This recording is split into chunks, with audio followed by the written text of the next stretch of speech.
Welcome to నా news. ముందుగా headlines చూద్దాం. తేజస్వి సూర్యపై సీఎం రేవంత్ ఘాటు కౌంటర్. ఓటింగ్ విధానంపై అవగాహన లేక వ్యాఖ్యలంటూ విమర్శ. తలుపులు మూసి ఓటింగ్ సాధారణమన్న సీఎం వివరణ. తప్పుదారి పట్టించే వ్యాఖ్యలు ఆపాలని రేవంత్ సూచన.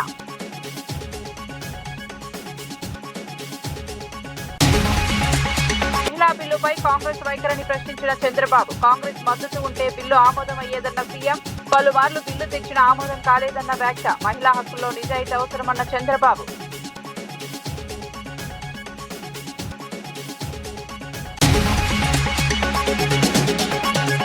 హరీష్ రావుపై ఎంపీ కిరణ్ రెడ్డి ఘాటు విమర్శలు. రేవంత్ బద్నాం చేయడమే లక్ష్యమని ఆరోపణ. బయ్యారం కోసం సీఎం ప్రయత్నాలను సమర్థించిన కిరణ్. బీఆర్ఎస్ బీజేపీకి సహకరించిందని కిరణ్ రెడ్డి వ్యాఖ్యలు.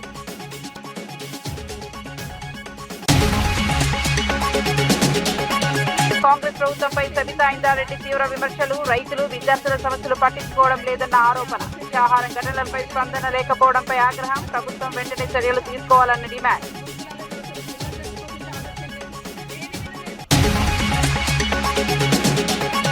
డీలిమిటేషన్ బిల్లుపై బీజేపీ కుట్రలంటూ ప్రియాంక ఆరోపణ. మహిళా బిల్లుతో లింక్ చేయడాన్ని ప్రశ్నించిన ఎంపీ. రాజకీయాల లాభాల కోసం బిల్లు వాడుతున్నారన్న విమర్శ. మహిళల సాధికారతకు నిజమైన చర్యలు అవసరమన్న సూచన.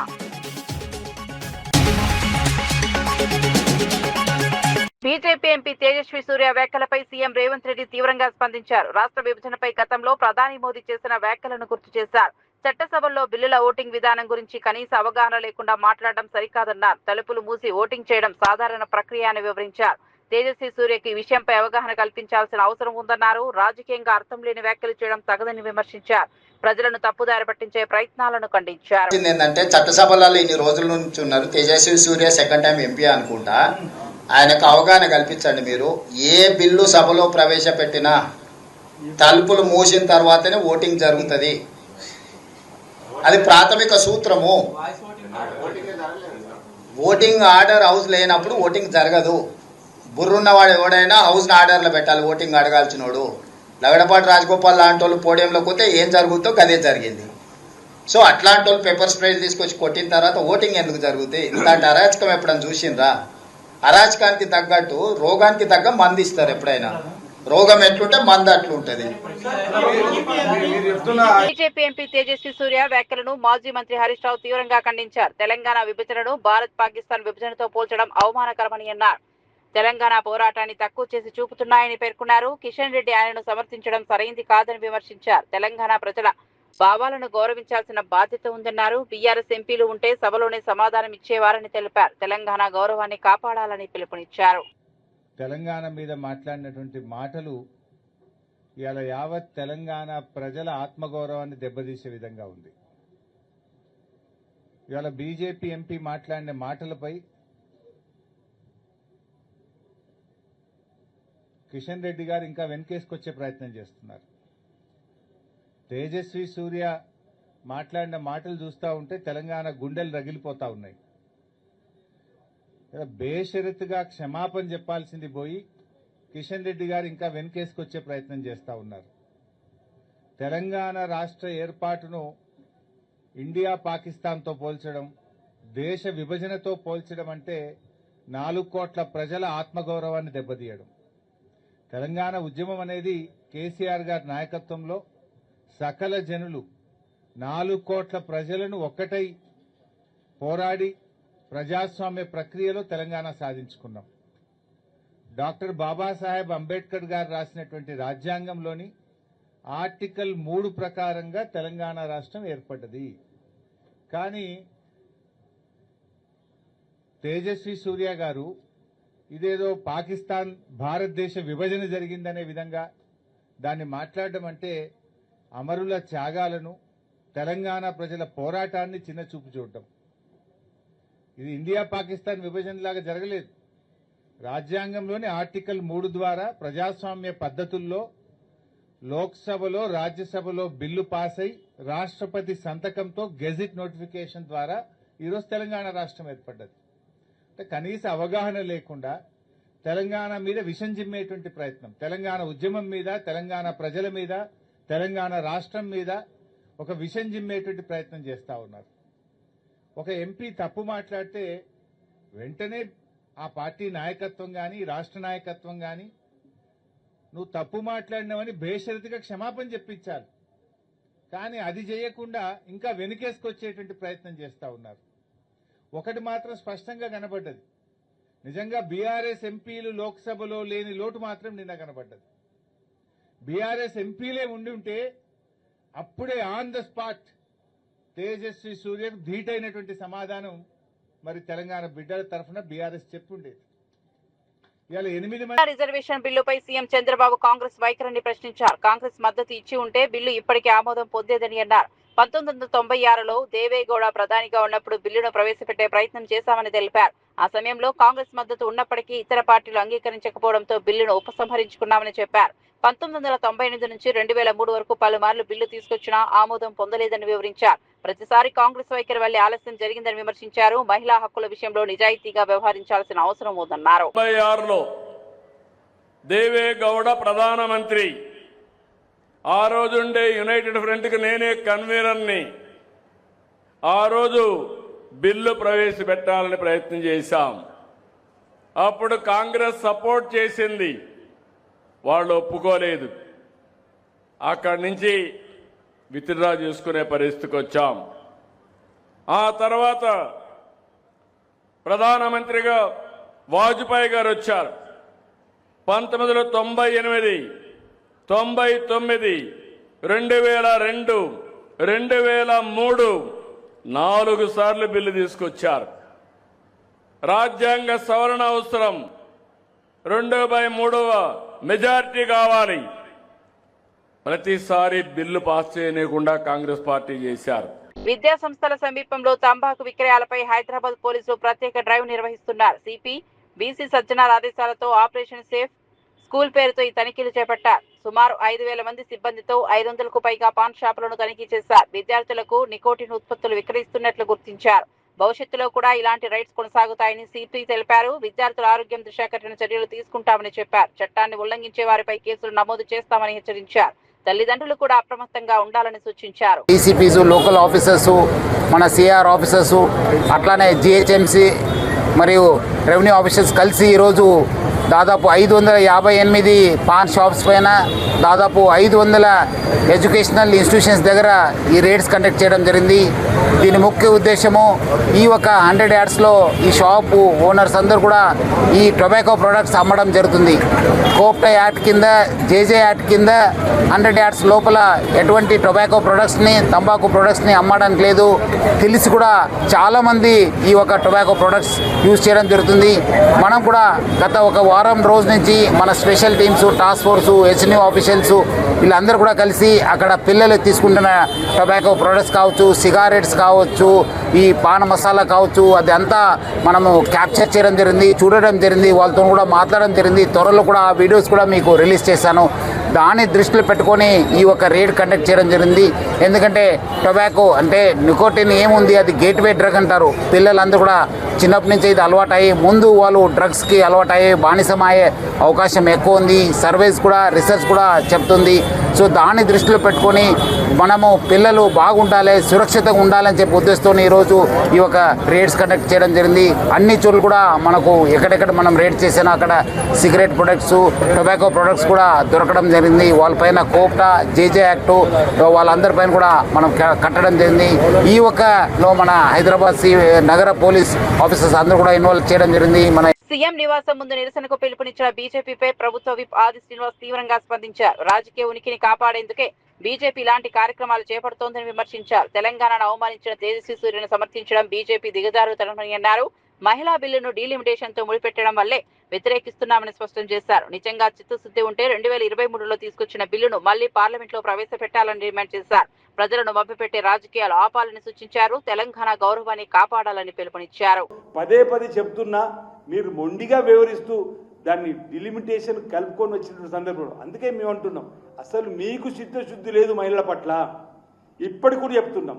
ఆ రోజు చట్టం తీసుకుని వచ్చిన సందర్భం 2026లో జనాభా లెక్కలు గణన జరిగిన తర్వాత మేము ఈ పునర్విభజనకు సంబంధించిన అంశంతో పాటు మహిళా బిల్లును పెడతామని చెప్పి చట్టం తీసుకుని వచ్చారు. ఇప్పుడు ఇంత హడావుడిగా మహిళా బిల్లును మీరు తీసుకొని వచ్చి సాధించింది ఏంటని అడుగుతున్నాం. నిజంగా మీకు మహిళల పట్ల చిత్తశుద్ధి ఉంటే భారతీయ జనతా పార్టీకి సంబంధించినటువంటి ఈ రాష్ట్రంలో కిషన్ రెడ్డి గారికి, బండి సంజయ్ గారికి, దేశంలో మోడీ గారికి, అమిత్ షా గారికి నిజంగానే ప్రేమ, చిత్తశుద్ధి, మహిళలకు 33% చట్టసభలు తీసుకోవాలని చెప్పిన చిత్తశుద్ధి ఉంటే 2023లో పాస్ అయిన బిల్లును మళ్ళీ లోక్సభలు పెట్టి మీరు ఆమోదం పొందింపజేసి ఈ 2029 ఎన్నికల్లో మీరు ముందుకు పోయినా పర్వాలేదు, దానికి కాంగ్రెస్ పార్టీ మద్దతు ఇస్తుంది. లేదు 2026 ఇప్పుడు ఆల్రెడీ జనగణన జరుగుతుంది, దాంతోపాటు ఓబీసీ జనగణన జరపండి, ఎస్సీ ఎస్టీ ఓబీసీలకు సంబంధించి మహిళలు అందరూ కలిపి 2028లో చట్టం తీసుకొచ్చి 2029లో మీరు ఎన్నికలకు పోండి. మేము దానికే వ్యతిరేకం కాదు. ఈరోజు దక్షిణ రాష్ట్రాలకు, ఈశాన్య రాష్ట్రాలకు మీరు అన్యాయం చేస్తూ ముందుకు పోని చెప్పిన చేసే ప్రయత్నాన్ని ఈరోజు మేము ప్రజల పక్షాన ప్రజాస్వామ్య పంతాలో ఆ బిల్లును అడ్డుకునేటువంటి, ఆపేటువంటి ప్రయత్నం చేయడం జరిగింది తప్ప ఎక్కడా కూడా మేము మహిళా బిల్లుకు వ్యతిరేకం కాదనమాట సందర్భం చెప్తూ. నిజంగానే ఇక్కడ ఇంకొక పాయింట్ ఉంటుంది, మీ ద్వారా నేను అడుగుతా ఉన్నాను. 2026లో జనాభా లెక్కల తర్వాతనే మేము ముందుకు పోతామన్నటువంటి చట్టం చేసినటువంటి మీరు ఇప్పుడు హడావుడిగా 2011 జనాభా లెక్కల ప్రకారం ఎందుకు పోవాల్సి వస్తుంది? ఒకవేళ అదేవిధంగా మీరు ముందుకు పోవాలనుకుంటే 2023లో మహిళా బిల్లు పాస్ అయిన వేళ 2024 ఎన్నికలప్పుడు ఇదే 543 పార్లమెంటు స్థానాలకు 33% రిజర్వేషన్ పోతే 181 మంది మహిళా తల్లులు ఈ సభ. డీలిమినేషన్ బిల్లుపై బీజేపీ కుట్ర జరుగుతోందని ఎంపీ ప్రియాంక గాంధీ ఆరోపించారు. మహిళా రిజర్వేషన్ బిల్లుతో దీనిని అనుసంధానం చేయడాన్ని ప్రశ్నించారు. బిల్లు ఎందుకు ఆమోదం పొందలేదో ప్రజలకు తెలుసని అన్నారు. ఎన్డీఏలో జరిగిన పరిణామాలను ప్రజలు గమనిస్తున్నారని పేర్కొన్నారు. మహిళల హక్కుల విషయంలో కాంగ్రెస్ కట్టుబడి ఉందని స్పష్టం చేశారు. రాజకీయ లాభాల కోసం బిల్లును ఉపయోగించుకుంటున్నారని విమర్శించారు. ప్రజలను తప్పుదారి పట్టించే ప్రయత్నాలను ఖండించారు. మహిళల సాధికారతకు నిజమైన చర్యలు అవసరమని తెలిపారు. हम सब थोड़ा चौंके हुए थे कि अचानक ये सत्र बुलाया जा रहा है, विधानसभा चल रहे हैं 2 प्रदेशों में, अभी अचानक बुलाया जा रहा है, बड़ी जल्दबाजी की जा रही है. किसी को मालूम नहीं था एक दिन पहले तक कि क्या आने वाला है, मसौदे में क्या होगा. मसौदा सार्वजनिक करते हैं सिर्फ एक दिन पहले ताकि हमें समय भी नहीं मिलता. तो हम सब सोच रहे थे कि ये सब क्या हो रहा है और क्यों हो रहा है. मेरे ख्याल से पूरी साजिश जो रची गई षड्यंत्र की तरह कि किसी न किसी तरह से हमें सत्ता में रहना है. अगर अभी नहीं किया जाएगा तो 2029 तक जो ये करना चाह रहे हैं परसीमन 2011 के जनगणना के आधार पर, वो नहीं ख़त्म हो पाएगा. तो ये सब करने के लिए एक तरह से प्लान बनाने के लिए कि परमानेंटली हम सत्ता में कैसे रह सकते हैं और कैसे करें. महिलाओं का इस्तेमाल करके महिलाओं के नाम पर हम आरक्षण लें. अगर ये लोग सहमत होंगे, पारित हो जाएगा तो एक तरफ हम ये कर लेंगे, दूसरी तरफ से हमें सारी स्वतंत्रता मिल जाएगी कि काट-पीट भी करिए सीटों में, किसी तरह से भी आप परसीमन करा दीजिए. 2011 के जनगणना के आधार पर होगा तो जाति जनगणना का भी कोई उनको रिकॉग्निशन नहीं लेना पड़ेगा. तो ये साफ है कि उन्होंने सोचा चलो पारित हो जाएगा तो जीत, पारित नहीं होगा तो हम हर नेता के सामने बाकी पार्टियों को महिला विरोधी कहकर महिलाओं के मसीहा बन जाएंगे. तो आप महिला हैं, हम जानती हैं कि महिलाओं का मसीहा बनना इतना आसान नहीं है, करके दिखाना पड़ता है. एक इतिहास है, कांग्रेस पार्टी का एक इतिहास है, विपक्षी दलों का एक इतिहास है, भाजपा का इतिहास है महिलाओं के संदर्भ में, और वो इतिहास बहुत स्पष्ट है. आपके खड़े होने से सदन में उसका विपरीत कहने से कोई फर्क नहीं पड़ता. महिलाएं देख रही हैं, उन्नाव को देखा, हाथरस को देखा, ओलंपिक की खिलाड़ियों को देखा, यहीं दिल्ली में सड़क पर बैठी थी, किसने पूछा उनको? मणिपुर में महिलाओं को देखा, किसने पूछा? జగిత్యాలలో నిర్వహించనున్న ప్రజా ఆశీర్వాద సభపై కేటీఆర్ స్పందించారు. ఈ సభను అడ్డుకునేందుకు కాంగ్రెస్ ప్రభుత్వం కుట్రలు చేస్తోందని ఆరోపించారు. అయినప్పటికీ బీఆర్ఎస్ నాయకులు సమన్వయంతో ముందుకు సాగుతున్నారని తెలిపారు. ఎలాంటి అడ్డంకులు వచ్చినా సభను విజయవంతం చేస్తామని స్పష్టం చేశారు. ప్రజల మద్దతుతో కార్యక్రమాన్ని ఘనంగా నిర్వహిస్తామని అన్నారు. కాంగ్రెస్ చర్యలను ప్రజలు గమనిస్తున్నారని పేర్కొన్నారు. పార్టీ శ్రేణులు అప్రమత్తంగా ఉండాలని సూచించారు. కార్యక్రమాన్ని విజయవంతం చేయాలని పిలుపునిచ్చారు. అందరినీ కూడా కోఆర్డినేషన్ బాధ్యత, సమన్వయం. అట్లాగే మా ధర్మపురి కాన్స్టిట్యున్సీకి రవీంద్రరావు ఎమ్మెల్సీ గారు, తక్కలపల్లి రవీంద్రరావు గారు, వరంగల్ వాసి, వారు కూడా ఇక్కడికి వచ్చి ధర్మపురిలో కొప్పుల ఈశ్వర్ గారితో కలిసి వారు కూడా సమన్వయం చేసుకుంటా ఉన్నారు. అట్లాగే మా చొప్పదండి నియోజకవర్గంలో మాజీ శాసనసభ్యులు పెద్ద సుదర్శన్ రెడ్డి గారు వారు మా రవిశంకర్ గారితో సమన్వయం చేసుకుని అక్కడి నుంచి వారు జగిత్యాల జిల్లా పరిధిలో వారు ప్రయత్నం చేస్తా ఉన్నారు. కోరుట్లలో గౌరవనీయులు మాజీ మంత్రి మరి శ్రీ ప్రశాంత్ రెడ్డి గారు అక్కడ ఎమ్మెల్యే సంజయ్ గారితో అట్లాగే మా జిల్లా పార్టీ అధ్యక్షులు విద్యాసాగర్ రావు గారితో వారు సమన్వయం చేసుకుంటా ఉన్నారు. వేములవాడ అక్కడ మా పెద్దలు లక్ష్మీ నరసింహారావు గారితో మాజీ పార్లమెంట్ సభ్యులు తమ్ముడు బాల్కా సుమన్ గారు వారు అక్కడ బాధ్యత తీసుకున్నారు. ఈ రకంగా పార్టీ నాయకత్వం మొత్తం కూడా సమిష్టిగా పనిచేస్తున్నది. ప్రాంగణంలో ఇక్కడ బాలమల్లు గారు, శ్రీనివాసరెడ్డి గారు ఉన్నారు. సమిష్టిగా జీవన్ రెడ్డి గారి మరి చేరికను స్వాగతిస్తూ జగిత్యాల రైతాంగం గాని జగిత్యాల ప్రజానికం గాని బ్రహ్మాండంగా మరి కదిలి వచ్చే పరిస్థితి కనబడతా ఉన్నది. ఏర్పాట్లు కూడా బాగా ఘనంగా జరుగుతా ఉన్నాయి. ఎండల్ని కూడా దృష్టిలో పెట్టుకుని అన్ని ఏర్పాట్లు చేస్తా ఉన్నాం. దాదాపుగా ఒక 3 లక్షల మంచినీళ్ల బాటిల్ కూడా తెప్పిస్తా ఉన్నాం. ఒక 2 లక్షల మజ్జిగ ప్యాకెట్లు కూడా తెప్పిస్తా ఉన్నాం. ఇవన్నీ కూడా ఎందుకంటే సాయంకాలం సభ అయినప్పటికీ కూడా కేసీఆర్ గారు దాదాపుగా 5:30 గంటలకు ఇక్కడ చేరుకుంటారు. ఎండ చల్లబడ్డ తర్వాతనే సభ ప్రారంభమైతుంది. 5:30 గంటలకి కేసీఆర్ గారు ఇక్కడ చేరుకుంటారు. చేరుకున్న తర్వాత 5-5:30 మధ్యలో చేరుకుంటారు. ఆ తర్వాత సభ ఒక గంటంబావు సేపు సభ జరుగుతుంది. దయచేసి పాత్రికేయ మిత్రులతో కూడా నా ప్రార్థన, మొన్న మీకు కొంత అసౌకర్యమైంది, మమ్మల్ని మన్నించండి. ఒక సోదరుడికి కాలుకు ఫ్రాక్చర్ కూడా అయింది. అట్లాగే కొన్ని కెమెరా ట్రైపాడ్లు కూడా ఇరిగినాయని చెప్పారు. తప్పకుండా వారి నష్టాన్ని మేము భర్తీ చేస్తాము. ఆ సోదరుడికి సంబంధించి కూడా మా ఎమ్మెల్యే సంజయ్ గారు, మిగతా మిత్రులు కూడా హాస్పిటల్ కూడా వచ్చారు. ఈశ్వర్ గారు కూడా వచ్చారు, జీవన్ రెడ్డి గారు కూడా వచ్చారు. ఆ బాధ్యత అంతా కూడా మేమే తీసుకుంటాం. జగిత్యాలలో నిర్వహించనున్న సభపై మంత్రి అడ్లూరి లక్ష్మణ్ స్పందించారు. ఇది నిజంగా ప్రజాసభనా లేక జీవన్ రెడ్డి చేరిక కార్యక్రమా అని ప్రశ్నించారు. కాంగ్రెస్ లో 4 దశాబ్దాలు పనిచేసిన జీవన్ రెడ్డి పార్టీ మారగానే కొత్త వ్యాఖ్యలు చేయడం ఆశ్చర్యంగా ఉందన్నారు. నిజంగా మార్పు కావాలంటే గ్రామస్థాయి ఎన్నికల్లో ఎందుకు గెలవలేదో చెప్పాలని నిలదీశారు. ప్రజలు అన్నింటినీ గమనిస్తున్నారని వ్యాఖ్యానించారు. రాజకీయ ప్రయోజనాల కోసం ఇలాంటి కార్యక్రమాలు నిర్వహిస్తున్నామని విమర్శించారు. ప్రజలే తుది నిర్ణయం తీసుకుంటారని అన్నారు. జీవన్ రెడ్డి గారు మాట్లాడితే ఒకటే మాట ఆయన మాట్లాడి రేవంత్ రెడ్డి గారు గద్దె తీస్తామంటారు. ప్రజలు మార్పు కోరుకుంటున్నా అంటారు. రేవంత్ రెడ్డి గారి యొక్క లిమిటెడ్ పార్టీయా కాంగ్రెస్ పార్టీ అంటారు. అలా బాధ అనిపిస్తుంది. ఎందుకంటే మేము పార్టీతో సన్నిహితంగా ఉన్నాం, కాంగ్రెస్ పార్టీ పాలనలో పనిచేస్తున్నాం. కాంగ్రెస్ పార్టీ జెండా మీద నాలాంటి సామాన్య కార్యకర్త ఈరోజు నేను కండు వేసుకుని నిలబడ్డాను. రాష్ట్ర ఖజానా లూటీ చేసి పూలేశ్వరం చేసి అనేక అంశాల్లో కూడా ప్రజలు తిరస్కరించి మార్పు కోరుకుని ప్రభుత్వం వచ్చిన తర్వాత 2 సంవత్సరాలకే ఇంత కడుపుండా కుట్ర పెట్టుకుని మొత్తం విషయం కలుపుకుంటా మొత్తం రాష్ట్రంలో ఉన్నటువంటి టీఆర్ఎస్ నాయకత్వంతో వచ్చి బెయిల్దాలు అడ్డవేసుకొని ఇంత ఉక్రోషం ఎందుకు అంటున్నా, ఇంత ఎత ఎందుకు అంటున్నా. మాజీ మంత్రి సబితా ఇంద్రారెడ్డి కాంగ్రెస్ ప్రభుత్వంపై తీవ్ర విమర్శలు చేశారు. రైతులు, గురుకుల విద్యార్థుల సమస్యలను ప్రభుత్వం పట్టించుకోవడం లేదని ఆరోపించారు. విషాహారం వల్ల పిల్లలు మరణిస్తున్నా స్పందన లేదని అన్నారు. రైతుల ఆత్మహత్యలపై కూడా ప్రభుత్వం నిర్లక్ష్యం చూపుతోందని విమర్శించారు. ప్రజా సమస్యల కంటే రాజకీయాలకు ప్రాధాన్యత ఇస్తున్నారని తెలిపారు. బాధిత కుటుంబాలకు న్యాయం చేయాలని డిమాండ్ చేశారు. రాష్ట్రంలో పరిస్థితులు ఆందోళనకరంగా మారుతున్నాయని హెచ్చరించారు. ప్రభుత్వం వెంటనే చర్యలు తీసుకోవాలని కోరారు. వాళ్ళే కదా ఎస్సీ, ఎస్టీ, బీసీ, మైనారిటీ సంబంధించిన పిల్లలే కదా గురుకులాల్లో ఉంటారు. వాళ్ళు విషాహారం తిని చనిపోతుందంటే కనీసం స్పందన ఉండదు ప్రభుత్వానికి. ఇట్లా ఉంది, ఇట్లా చేసినాం, ఇలా మీద యాక్షన్ తీసుకున్నామని ఆలోచన లేదు.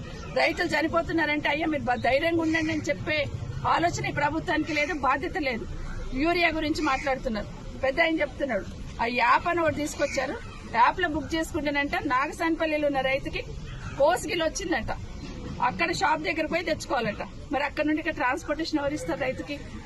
ఇవన్నీ ఆలోచన లేని పనులు, ఏదో ఒకటి చేయాలని ఆలోచన. మరి కేసీఆర్ ఉన్నప్పుడు ఎందుకు యూరియా సమస్య, రైతులకి ఎరువుల సమస్య రాలేదు? అంటే చిత్తశుద్ధి ఉన్న నాయకుడు ఉన్నాడు కాబట్టి రైతులకి వర్షం పడక ముందే ఒక 2 నెలల ముందే ప్రణాళిక చేసుకున్నాడు కేసీఆర్ గారు. వర్షం పడుతుంది, ఇంక ఇత్తనాలు వేస్తుంటారు, ఎరువు ముందే రెడీ. రాష్ట్ర మహిళా కార్పొరేషన్ చైర్మన్ శోభారాణి బీజేపీపై తీవ్రంగా మండిపడ్డారు. మహిళలను పార్లమెంట్ సాక్షిగా అవమానించారని ఆరోపించారు. బీజేపీ ఆలోచనలు ఒకలా ఉండి అమలు మరోలా ఉందని విమర్శించారు. మహిళా రిజర్వేషన్ కోసం కొత్త బిల్లు అవసరం లేదని పేర్కొన్నారు. డీలిమిటేషన్ ను మహిళా బిల్లుతో ముడిపెట్టడం వెనుక రాజకీయ ఉద్దేశాలు ఉన్నాయని అన్నారు. మహిళల గౌరవాన్ని కాపాడాల్సిన బాధ్యత ప్రభుత్వంపై ఉందని స్పష్టం చేశారు. భారతదేశ మహిళలకు బీజేపీ క్షమాపణ చెప్పాలని డిమాండ్ చేశారు. మహిళా హక్కులను రాజకీయంగా ఉపయోగించడం తగదని హెచ్చరించారు. కాంగ్రెస్ పార్టీ భారతీయ జనతా పార్టీకి స్పష్టంగా అనేక మార్లు ఒక విషయం చెప్పడం జరిగింది. ఉమెన్ రిజర్వేషన్ బిల్ అనేది ఇవాళ కొత్తగా తీసుకురావాల్సిన అవసరం లేదు. మీకు చిత్తశుద్ధి ఉన్నట్టయితే ఏదైతే గతంలో కాంగ్రెస్ పార్టీ తీసుకొచ్చినటువంటి బిల్ ఏదైతే ఉందో 2096 2010లో తీసుకొచ్చినటువంటి బిల్ ఏదైతే ఉందో రాజ్యసభలో పూర్తిగా ఆమోదం పొందినటువంటి ఉమెన్ రిజర్వేషన్ బిల్లును ఇంప్లిమెంటేషన్ చేయడానికి చర్యలు తీసుకోండి అని చెప్పేసి కాంగ్రెస్ పార్టీ చెప్తా ఉన్నది. కాదు మేము ఈ భారతదేశంలో డీలిమిటేషన్ చేయాలి, డీలిమిటేషన్ చేసిన తర్వాతనే మహిళా బిల్లు తీసుకొస్తామని చెప్పేసి వీళ్ళు మాట్లాడుతూ ఉన్నారు. పోనీ అదన్నా చేసిరంటే నిన్న చూసినట్టయితే పార్లమెంట్లో వాళ్ళు ఎంత దొంగ మాటలు చెప్తున్నారంటే వాళ్ళు తీసుకొచ్చి పెట్టినటువంటి 3 బిల్లులలో స్పష్టంగా మనకు కనిపిస్తుందంటే ఎక్కడ కూడా మహిళా బిల్లు లేదు అక్కడ. ప్రభుత్వ వేముల వీరేశం బీజేపీపై తీవ్ర విమర్శలు చేశారు. డీలిమిటేషన్ బిల్లుతో దక్షిణాది రాష్ట్రాలకు అన్యాయం జరుగుతోందని అన్నారు. మహిళా రిజర్వేషన్ బిల్లుతో దీనిని అనుసంధానం చేయడం సరైంది కాదన్నారు. బీజేపీకి మహిళలపై నిజమైన చిత్తశుద్ధి లేదని ఆరోపించారు. ఈడీ కూటమి ఈ కుట్రలకు అడ్డుకుందని తెలిపారు. సీఎం రేవంత్ రెడ్డి కూడా అంశంపై స్పష్టంగా మాట్లాడారని చెప్పారు. మహిళల పేరుతో ఓట్ బ్యాంక్ రాజకీయాలు చేస్తున్నారని విమర్శించారు. ప్రజలు ఈ విషయాన్ని గుర్తించాలని పిలుపునిచ్చారు. మహిళల గౌరవాన్ని కాపాడాలని తన నాయకత్వ ప్రతిమను మరొకసారి చాటి చెప్పిండని చెప్పేసి ఈ సందర్భంగా నేను గుర్తు చేస్తాను. మహిళా రిజర్వేషన్ బిల్లు మీద మీకు చిత్తశుద్ధి ఉంటే 2023లో తీసుకొచ్చినటువంటి మహిళా రిజర్వేషన్ బిల్లును యాజ్ ఇట్ ఈజ్గా అమలు చేయడానికి మీకు ఏమి ఇబ్బంది వచ్చింది? దానికి డీలిమిటేషన్కు లింకు కలపవలసినటువంటి అవసరం ఏమొచ్చింది? మీకు పార్లమెంటులో 2/3 లేదు అనేటువంటి మెజార్టీ లేదు అనేటువంటిది తెలిసినప్పటికి కూడా, పార్లమెంటులో ఈ బిల్లు పాస్ కాదనేటువంటిది మీకు అర్థమైనప్పటికి కూడా, పార్లమెంటులో దక్షిణాది రాష్ట్రాలకు సంబంధించి ఇండియా కూటమికి సంబంధించి ఆలోచించే ఏ రాజకీయ పార్టీ అయినా ఈ తప్పును ఆమోదించదామని తెలిసినప్పటికి కూడా మీరు ఎందుకు ఈ బిల్లు పెట్టిర్రు? ఈరోజు తమిళనాడు కానీ పశ్చిమ బెంగాల్ కానీ జరుగుతున్నటువంటి ఎన్నికల్లో లబ్ధి పొందటానికి, రాజకీయ ప్రయోజనం పొందటానికి ఈ బిల్లును బూచిగా చూపించడానికి పెట్టిరు తప్ప ఇది మీకు మహిళల మీద ఉన్న చిత్తశుద్ధో, మహిళల మీద ఉన్నటువంటి నిజాయితో, మహిళలకు చట్టసభలలో స్థానం కల్పించి వాళ్ళని గౌరవించాలనేటువంటి ఉద్దేశంతో మీరు పెట్టిండ్రు అనేటువంటిది ఈ రాష్ట్రంలో, ఈ దేశంలో ఉండేటువంటి ప్రజలు నమ్ముతలేరని చెప్పేసి ఈ సందర్భంగా స్పష్టం చేస్తాం. మాజీ మంత్రి ఎర్రవెల్లి దయాకర్ రావు కాంగ్రెస్ ప్రభుత్వంపై తీవ్ర ఆరోపణలు చేశారు. కాళేశ్వరం ప్రాజెక్టు మరమ్మతులను ఉద్దేశపూర్వకంగా ఆలస్యం చేస్తున్నారని విమర్శించారు. మేడిగడ్డ అంశాన్ని రాజకీయంగా ఉపయోగించుకుంటున్నారని అన్నారు. రైతుల ప్రయోజనాలు పక్కన పెట్టి ప్రభుత్వం నిర్లక్ష్యంగా వ్యవహరిస్తోందని ఆరోపించారు. గోదావరిలో నీటి కొరతతో రైతులు ఇబ్బందులు పడుతున్నారని పేర్కొన్నారు. ఇచ్చిన హామీలను అమలు చేయకుండా ప్రభుత్వం విఫలమైందని విమర్శించారు. ప్రజలను మోసం చేస్తున్నారని అన్నారు. త్వరలోనే ప్రజలు తగిన తీర్పు ఇస్తారని హెచ్చరించారు. Welcome to TV three news. ముందుగా హెడ్లైన్స్ చూద్దాం. మరిన్ని అప్డేట్స్ కోసం చూస్తూనే ఉండండి టీవీ3 న్యూస్. వెల్కమ్ టు టీవీ6 న్యూస్. ముందుగా హెడ్లైన్స్ చూద్దాం. మరిన్ని అప్డేట్స్ కోసం చూస్తూనే ఉండండి టీవీ6 న్యూస్. వచ్చినట్టు మీటింగ్ పెట్టు, అప్పుడు నీ జనాభా ఎంతో తెలుస్తుంది, నీకు తెలుస్తుంది, శ్రీధరబాబు గారికి తెలుస్తుంది. దయచేసి నేను ఒక్కటే, మేడిగడ్డది ఇంత బదనం చేశావయ్యా. ఇక్కడ ప్రెస్ మీడియా వాళ్ళు ఉన్నారు, ఇవాళ వచ్చింది అదంతా రిపోర్ట్ కూడా చేసేసిండ్రు వాళ్ళు. ఇక్కడ చూసిండ్రా, ఇది కింద కుమ్మింది, మొత్తం మట్టి పోసి కూలిపోయారు. ఇది రిపేరు. ఎల్లంటి వాళ్ళే చేస్తామని మాటిచ్చారు. దీన్ని 3 సంవత్సరాలు రైతులను, తెలంగాణ రైతులను గోసబెట్టావు. ఆ పాప నీకు దాగుతుంది బిడ్డ. మరిన్ని అప్డేట్స్ కోసం చూస్తూనే